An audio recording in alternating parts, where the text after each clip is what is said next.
வணக்கம் நண்பர்களே. இன்றைக்கி நம்ம பார்க்க போகிறது கண்ணதாசன் ஐயாவுடைய இன்னொரு பாகம். அதாவது புக்கில் இன்னொரு பாட்டை நம்ம பார்க்குறோம். இனி வர வாரங்களில் வீக் டேஸில் ஒரு நாள் கண்டிப்பாக கண்ணதாசன் ஐயாவோட டாபிக் இருக்கும். கேட்டு நீங்களும் என்ஜாய் பண்ணுங்கள். உங்களுடைய அனுபவங்களையும் ஷேர் பண்ணிக்கோங்க. வாங்க பார்க்கலாம். உலகத்திலேயே மனிதன் அதிகமாக நேசிக்கக்கூடியது அமைதியும் நிம்மதியுமே. பணம் வரலாம் போகலாம், பல தாரங்களை மணந்து கொள்ளலாம், வீடு வாங்கலாம், விற்கலாம், நிலம் வாங்கலாம், சொத்தை பெருக்கலாம், எல்லாம் இருந்தும் கூட நிம்மதி இல்லை என்றால் அவன் வாழ்ந்த என்ன பயன்? சேர்கின்ற சொத்து நிம்மதிக்காக, கட்டுகிற மனைவி நிம்மதிக்காகவே, தேடுகின்ற வீடும் நிலமும் நிம்மதிக்காக. எப்போது அவன் நிம்மதியை நாடுகிறானோ அப்போது அவனுக்கு அவஸ்தை சேருகிறது. ஆரம்பத்தில் மனிதன் விரும்பியோ விரும்பாமலோ பல சிக்கல்களை தானே உண்டாக்கி கொள்கிறான். தானே கிணறு வெட்டுகிறான், அதில் தானே விழுகிறான், தானே தொழில் தொடங்குகிறான், தவியாய் தவிக்கிறான், தானே காதலிக்கிறான், அதற்காக உருகிறான், தானே ஒரு பெண்ணை விரும்பி கல்யாணம் செய்து கொள்கிறான். பிறகு இது பெண்ணா பேயா என்று துடியாய் துடிக்கிறான். எந்த கோணத்தில் நின்று பார்த்தாலும் மனித வாழ்க்கை துன்பகரமாகவே காட்சியளிக்கிறது. ஆகவேதான் மனிதன் ஏதாவது ஒரு புகலிடத்தை நாடுகிறான். தனக்கு அடைக்கலம் கொடுக்கக்கூடியவர்கள் யாராவது இருக்கிறார்களா என்று தேடுகிறான். மனிதர்களோ அவதூறு பேசுகிறார்கள், கேலி செய்கிறார்கள். ஆகவே அவன் தெய்வத்தை சரணடைகிறான். அந்த தெய்வம் அவன் குறையை கேட்கிறதோ இல்லையோ காட்சியிலேயே நிம்மதியை தருகிறது. இந்த தெய்வ பக்தியில் மிக முக்கியமானது அணுகுமுறை. எல்லோரையும் போல கோயிலுக்கு போனோம், ஒரு தேங்காய் உடைத்தோம், 2 பழங்களை வாங்கி சென்றோம் என்பதில் லாபமில்லை. கோயிலில் பாடப்படும் கோரஸ் அல்லது கோஷ்டி காணத்தில் பெரும் பயனடைவதில்லை. ஏழை ஒருவன் வள்ளல் வீட்டு படிக்கட்டுகளில் நம்பிக்கையோடு ஏறுவது போல் இறைவனை அணுக வேண்டும். இறைவனை ஒரு உன்னதமான இடத்தில் வைத்து அடிமையை போல் இருக்க வேண்டிய அவசியமில்லை.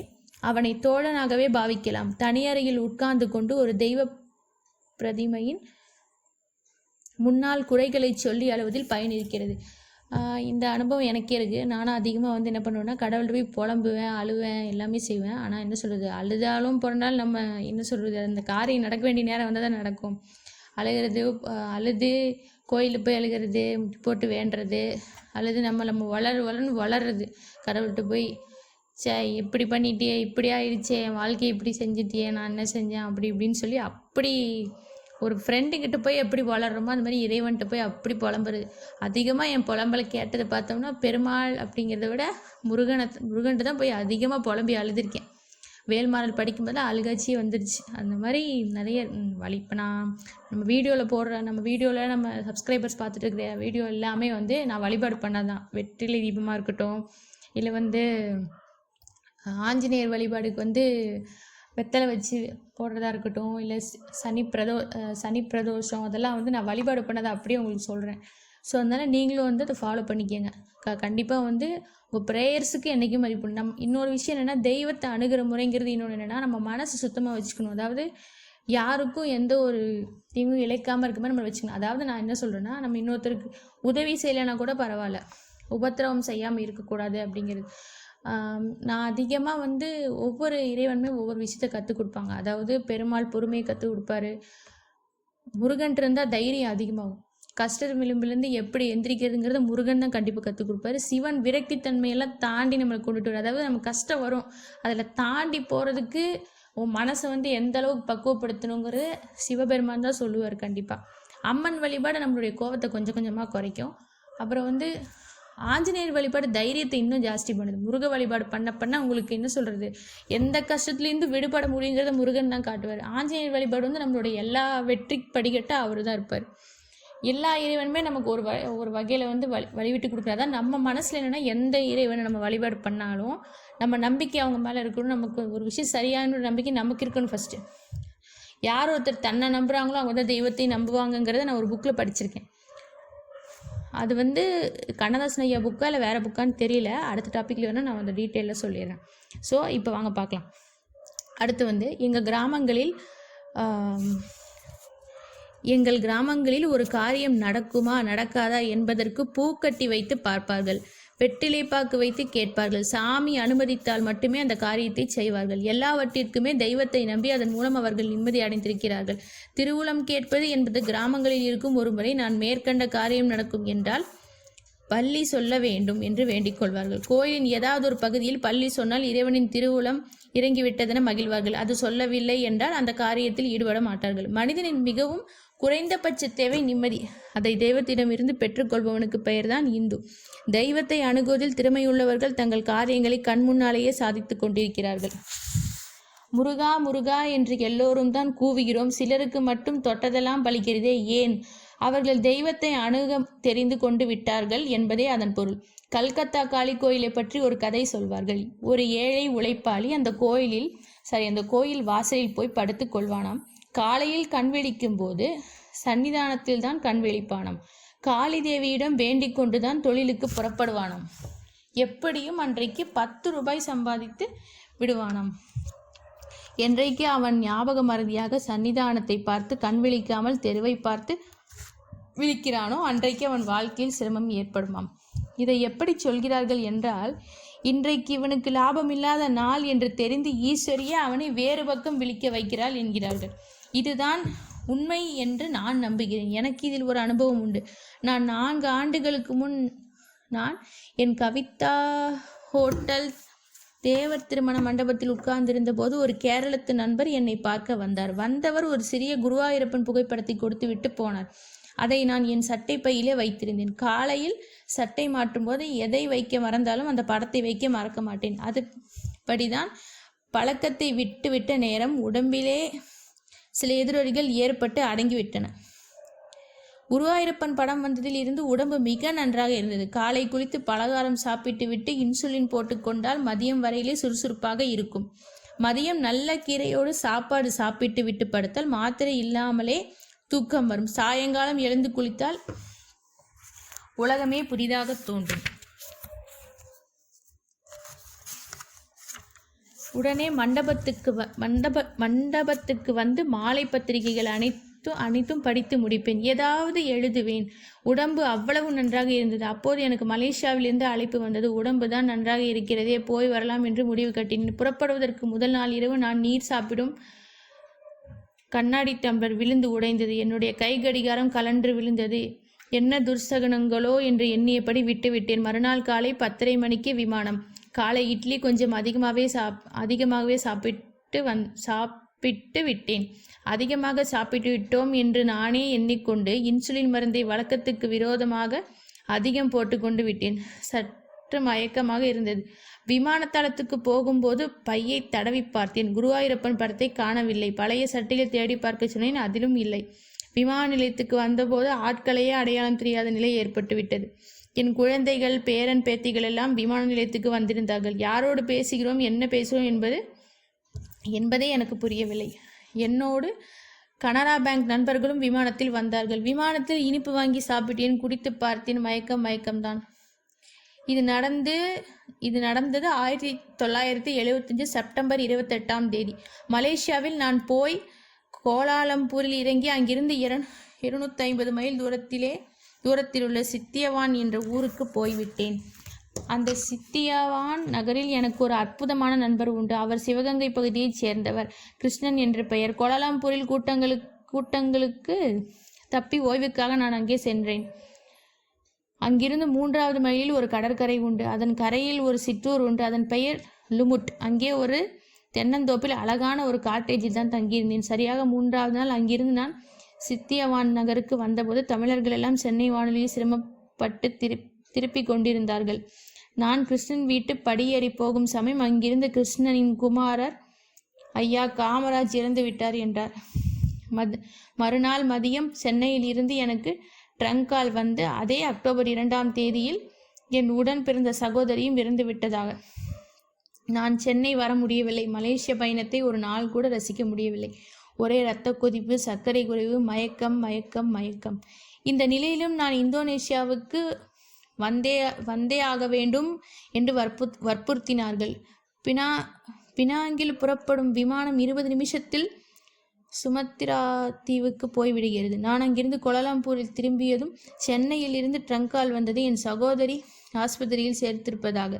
உடனே நான் தங்கியிருந்த பசிபிக் ஹோட்டல் டிராவல் ஏஜென்ட்டிடம் டிக்கெட்டை கொடுத்து ஏர் இந்தியாவில் உறுதி செய்ய சொன்னேன். அவர் உறுதி செய்து விட்டார். ஆனால் என்னிடம் டிக்கெட்டை கொடுக்கவில்லை. மறுநாள் ஞாயிற்றுக்கிழமை காலை 8:30 மணிக்கு விமானம். டிராவல் ஏஜென்ட் வரவில்லை. என்னை அழைத்து போயிருந்த துணை பப்ளிக் ப்ராசிக்யூட்டர் நண்பர் சம்பந்தமூர்த்தி விமான நிலையத்திலேயே டாலர் கட்டி எனக்கு டிக்கெட் வாங்கி கொடுத்தார். எத்தனை துயரங்கள், எத்தனை சோதனைகள், இவற்றுக்கெல்லாம் நாம் ஏன் காரணமாக இருக்க வேண்டும் என்றுதானே குருவாயூரப்பன் காணாமல் போனான். விதி தவறாக இருக்குமானால் தெய்வம் கண்ணை மூடிக்கொள்ளும். அதற்காக அழுது பயனில்லை. தெய்வத்தை அணுகும் முறையில் இருந்தே பல விஷயங்களை நாம் முன்கூட்டி தெரிந்து கொள்ளலாம். தெய்வ நம்பிக்கை உள்ளவனுக்கு சகுனத்தடை ஏற்பட்டால் அதை தெய்வத்தின் கட்டளை என்றும் நமது கர்மா என்றும் கொள்ள வேண்டும். தடைதான் ஏற்படுமே தவிர பெரும் கொடுமைகள் நிகழமாட்டார். மலேசியாவிலிருந்து திரும்பிய பிறகும் என் உடல்நிலை சரியாக இல்லை. உடம்பு இழைத்துக்கொண்டே வந்தது. 30 பவுண்ட் இழைத்து விட்டேன். இப்போது பார்க்கும் டாக்டர்கள் எல்லாம் இதுதான் சரியான எடை என்கிறார்கள். இதுவும் நான் விரும்பி நடந்ததல்ல. பகவான் சில காலங்களில் சில காரியம் நடக்கும் என்று நிர்ணயிக்கிறான். நம்முடைய பிரஜை இல்லாமலே அவை நடந்து விடுகின்றன. தெய்வத்தை அணுகினால் பலன் கிடைக்கும் என்பதற்காக கண்ட கோயில்களுக்கெல்லாம் ஓடிக்கொண்டிருப்பதில் அர்த்தம் இல்லை. கண்ட கோயில்களுக்கெல்லாம் அப்படிங்கிறது பார்க்குற கோயிலுக்கெல்லாம் அப்படிங்கிறத அவர் போட்டிருக்காரு. அதனால அந்த வார்த்தை யூஸ் பண்ணியிருக்காங்க. பார்த்த கோயில்களுக்கெல்லாம் ஓடிக்கொண்டிருப்பதில் அர்த்தம் இல்லை அப்படிங்கிறத அன்னைக்கு வேறு வார்த்தை இல்லாமல் எழுதியிருப்பாங்களாட்டிருக்கு. ஆக்சுவலாக கண்ட கோயில்களுக்கெல்லாம்ங்கிறது நம்ம பார்க்குற கோயிலுக்கெல்லாம் ஓடக்கூடாதுங்கிறத அவர் மென்ஷன் பண்ணியிருக்காரு. ஒரு தெய்வத்தை உளமாற பற்ற வேண்டும். பெரும்பாலும் சக்தி வணக்கம் உதவி செய்யக்கூடியது. புவனேஸ்வரி, ராஜராஜேஸ்வரி, அகிலாண்டேஸ்வரி, கற்பகாம்பாள், மீனாட்சி, காமாட்சி, விஷாலாட்சி எல்லாமே சக்தியின் பிம்பங்களாக இருப்பதால் சக்தி உபாசனை பலன் தரும். ஆண் தெய்வங்களில் அவரவர் விருப்பப்படி சிவ தத்துவத்தையோ விஷ்ணு தத்துவத்தையோ ஏற்றுக்கொள்ளலாம். இரவில் படுக்க போகும்போது தூங்குவதற்கு முன் கடைசியாக சொல்லும் வார்த்தை தெய்வத்தின் பெயராக இருக்க வேண்டும். அதன் பிறகும் யாருடனாவது பேச வேண்டி வந்தால் மீண்டும் தெய்வத்தின் பெயரை சொல்லிவிட்டு தூங்க வேண்டும். சின்னப்பா தேவர் யாரை கண்டாலும் வணக்கம் முருகா என்பார். எம்ஜிஆர் யாரை கண்டாலும் வணக்கம் ஆண்டவனே என்பார். ஐயப்ப பக்தர்கள் சாமி சரணம் என்பார்கள். தெய்வத்தை நாம் நடுவீட்டில் நிற்க வைத்தால் அது உள் வீட்டிலேயே வந்து உட்கார்ந்து கொள்ளும். நன்றி கெட்டவன் மனிதன், நன்றி உள்ளது தெய்வம். இதுலேருந்து என்னென்னா, நான் எப்படி பார்க்குறேன்னா, எந்த இறைவனை நம்ம வழிபாடு பண்ணாலும் நம்ம மனசு சுத்தமாக இருக்கணும் அப்படிங்கிறத உண்மை. அதாவது நான் முதல்ல ஆரம்பித்தது பெருமாள் வழிபாட்டிலேருந்து நான் ஆரம்பித்தேன். இன்றைக்கி நானும் எல்லா சாமியும் கும்பிட்றேன். அதனால் பெருமாள் கும்பிட்றீங்க, முருகன் கும்பிடலையா, சிவன் கும்பிடலையா அப்படிலாம் கேள்வி எழுப்புவாங்க.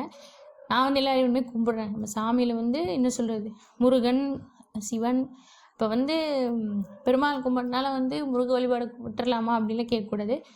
எல்லா இறைவனும் ஒவ்வொன்றா கற்றுக் கொடுக்குறாங்கிறதான் உண்மை. ஆக்சுவலாக என்னை பொறுத்த வரைக்கும் நான் அப்படி தான் பார்க்குறேன். ஒவ்வொரு இறைவனும் ஒரு விஷயத்தை கற்றுக் கொடுப்பாங்க. இப்போ எப்படி ஒரு டீச்சர் பயாலஜி டீச்சரை ஒன்று கற்றுக் கொடுக்குறாங்க, கெமிஸ்ட்ரி டீச்சரை ஒன்று கற்றுக் கொடுக்குறாங்க, இங்கிலீஷ் டீச்சர் ஒருத்தர் கற்றுக் கொடுக்குறாங்க, இங்கிலீஷ் கற்றுக் கொடுக்குறாங்க. அந்த மாதிரி தான் நம்ம வாழ்க்கையில் பாடம் தான். ஆக்சுவலாக நம்ம வாழ்க்கையில் நமக்கு ஏற்படுற அனுபவங்கள் இறைவன் அப்படி தான் சொல்லுவார். அனுபவங்களாக தான் சொல்லுவார்.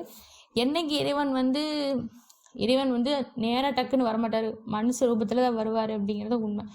நம்ம இன்னொரு விஷயம் தெரிஞ்சுக்கணும்னா, தெய்வத்தை அணுகிறது அப்படிங்கிறது அவருடைய அருள் நமக்கு கிடைக்கிது அப்படிங்கிறது பெரிய விஷயந்தான். அதாவது இறைவன் சமமாக என்ன சொல்கிறது, நம்ம இப்போது ஒவ்வொருத்தரை ஒரு மாதிரி நம்ம இப்போ நம்மளே ஒரு சில பேர் அண்டர் எஸ்டிமேட் பண்ணுறாங்க. ரொம்ப நம்ம என்னதான் நம்ம நல்லது செஞ்சாலுமே நம்மளை ரொம்ப என்ன சொல்கிறது, ஒரு பாகுபாடு பார்க்குறாங்க. பணம் இல்லாத ஒரு பார்சியாலிட்டி காட்டுறாங்கன்ற பிரச்சனைலாம் நிறையா இருக்குது. ஸோ அப்படி இல்லாமல் இறைவன் எங்கே நியாய தர்மம் இருக்கோ அங்கே மட்டும்தான் அவர் கட்டுப்படுவார்.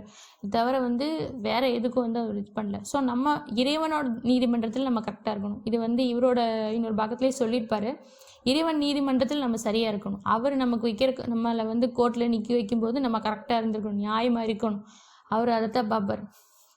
அப்புறம் நம்ம எந்த அளவுக்கு ஒரு விஷயத்த நம்ம தெரிஞ்சுக்கிட்டு நல்ல விஷயம் பண்ண தான் அவர் இன்னும் நம்மளை என்ன சொல்கிறது, நம்ம சந்தோஷப்படுறோம் அப்படிங்கிறதுக்கு காரணம் இறைவன் நமக்கு ஒரு வழியை காட்டிக்கிட்டே வருவாருங்கிறது தெரியும். நம்ம கஷ்டப்படுறதுக்காக நம்மளை கஷ்டப்படுத்துகிறாருன்னு இல்லை, நம்ம ஒரு விஷயத்தை நோக்கி பயணம் பண்ணும்போது தாண்டி வரணும் அவர் அந்த கஷ்டத்தையும் கொடுக்குறாரு. நமக்கு புரிஞ்சுக்கிறதுக்கு கொஞ்சம் டைம் எடுக்குது. ஸோ ஒரு விஷயம் வரும்போதும் அது சந்தோஷமாக இருந்தாலும் சரி, கவலையாக இருந்தாலும் சரி, சமநிலையில் கொண்டுட்டு வரணுங்கிறத பெருமாளோட வழிபாட்டில் சொல்லியிருப்பாங்க.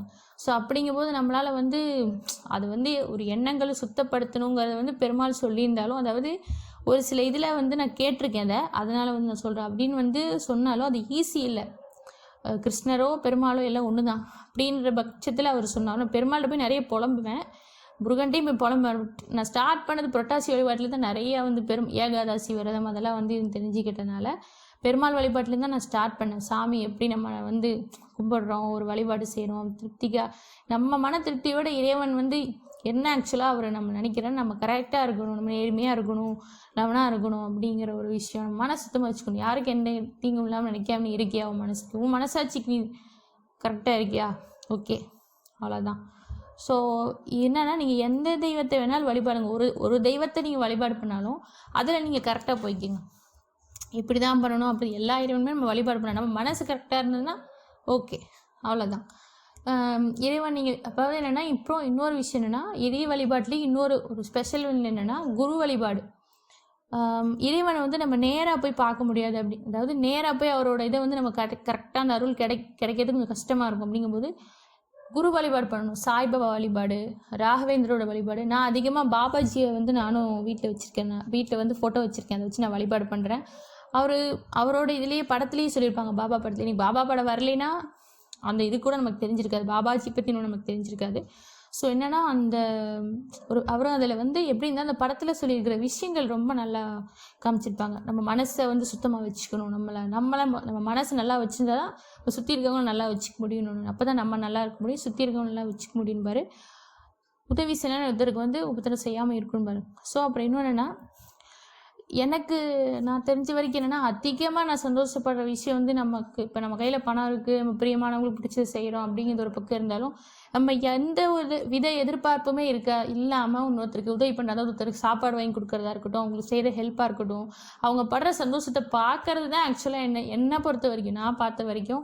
இப்போ நம்ம கையில் நம்ம ஒரு வருமானம் வாங்குகிறோம், பிரியமானவங்களுக்கு செய்கிறோம், அது ஒரு பக்கம் இருக்குது. அதில் வந்து எந்த ஒரு இப்போ நம்ம கூடவே இருக்கவங்களுக்கு அப்பா அம்மா ஃப்ரெண்ட்ஸு இவங்களுக்கெல்லாம் செய்கிறது ஒரு பக்கம் இருந்தாலும் யாருன்னே தெரியாத ஒருத்தவங்களுக்கு உதவி பண்ணுறோம் பார்த்தீங்களா, அது வந்து என்ன சொல்கிறது, அது வந்து ஒரு விதமாக யாருக்காவது ஒருத்தங்க இப்போ நம்ம ஒரு இதில் கஷ்டப்படுறோம். இப்போ நம்ம ஒரு சில நேரங்களில் சாப்பாடு இல்லாமல் கஷ்டப்படலாம். நான் என்ன சொல்கிறேன்னா இப்படி ஒரு கஷ்டம் இருந்திருக்கு அப்படின்னு நான் சொல்கிறேன். இப்போ சாப்பாடு இல்லாமல் கஷ்டப்படலாம், இல்லை எத்தனையோ பேர் கஷ்டப்படுறாங்க. நமக்கு வந்து இப்போ ஒரு நாள் இப்படி இல்லைன்னா இன்றைக்கி எங்கள் வீட்டில் பொங்கல் வச்சு எனக்கு பிடிக்காது. இப்போ நம்ம ஒரு சில பேருக்கு அந்த சாப்பாடு கிடைக்கிறதே கஷ்டமாக இருக்குது. இப்போ நான் அந்த மாதிரி என்ன சொல்கிறது எல்லாமே நமக்கு வந்து கிடைக்கிது. ஒரு சாப்பாடு, ஒரு படிப்பு, நம்ம கேட்ட விஷயங்கள் நமக்கு கிடைக்கிதுன்னா நம்ம வந்து என்னென்னா நம்ம தேங்க் பண்ணணும் கடவுளுக்கு, ஃபீல் கிரேட்ஃபுல்னு தான் பார்க்கணும். நமக்கு இது வரைக்கும் கொடுத்துருக்காரு, இதுக்கு மேலே வர்றதுக்கு வந்து நம்ம வாய்ப்பு கொடுப்பா, நம்ம கொஞ்சம் அதை அனலைஸ் பண்ணி வரணும். யாரோ எங்கேயோ தெரியாமல் இருக்கவங்களுக்கு ஒரு நாள் ஒரு சாப்பாடு வாங்கி தரீங்க, அது என்ன சாப்பாடாக வேணா இருக்கலாம், அவங்க திருப்தி அடைய மாதிரி சூடாக சாப்பாடு வாங்கி தான் அது அவங்க வந்து ஒரு நாள் நம்ம அவங்களுக்கு சாப்பாடு வாங்கி தரோன்னா அது பெரிய நமக்கு நிம்மதி. பரவாயில்ல, யாரோ ஒருத்தருக்கு நம்மளால் உதவி பண்ண முடிஞ்சிருக்கே, நம்ம சம்பாதிக்கிற ஒரு காசில் நமக்கு வந்து யாரோ ஒருத்தருக்கு நம்மளால் முடிஞ்சதை செஞ்சோமேன்ற திருப்திங்கிறது வந்து உண்மையான சந்தோஷமாக நான் பார்க்குறேன். இது வந்து இறைவனை வந்து நம்ம என்ன சொல்கிறது, இறைவனை அப்படி தான் நம்ம பார்க்க முடியும். ஒரு பர்த்டேக்கு வந்து நான் கொடுக்கும்போது ஒரு வயசானவர் தான் வந்து வாங்கினார். ஆனால் இன்ன வரைக்கும் அவர் கண்ணில் தென்படவே இல்லை. நான் வந்து பிறந்தநாள் அன்னைக்கு ஒரு தடவை வாங்கி தரேன், போன வருஷத்துக்கு முந்தின வருஷம் நினைக்கிறேன், அப்போ தான் வாங்கி கொடுத்தேன். ஆனால் இன்ன வரைக்கும் அவர் தென்படலை. பெருமாள் கோயில் பக்கத்துலேருந்து தான் போனாப்புல இருந்தது. அதாவது நம்ம ஒருத்தருக்கு எந்த வித எதிர்பார்ப்புகளும் இல்லாமல் செய்கிற அந்த உதவி வந்து இறைவனுக்கு தான் போய் சேரும். இதை வந்து நம்ம வந்து வாலண்டியராக போய் அவங்களுக்கு இவங்க நமக்கு வந்து இது பண்ணணும் அப்படிங்கிறக்கா போய் செய்யணும்னு சொல்லி, இது வந்து நம்ம மனசு சார்ந்த விஷயம். நம்ம மனசு நம்மளுடைய ஆத்ம திருப்தி அடையுது.